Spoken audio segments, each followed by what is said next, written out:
Hey guys, we received this BlueRigger digital optical audio Toslink cable.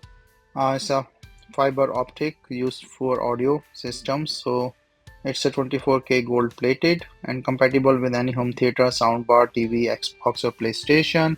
As you can see, it's a protective optical connecting thing here. So you have to remove this plastic thing. So you can see the optical side. So both sides are the optical side.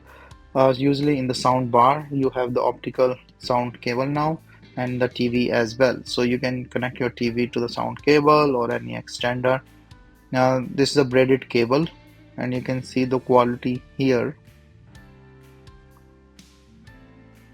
and also from the junction it's tightly made, so it's good and flexible there.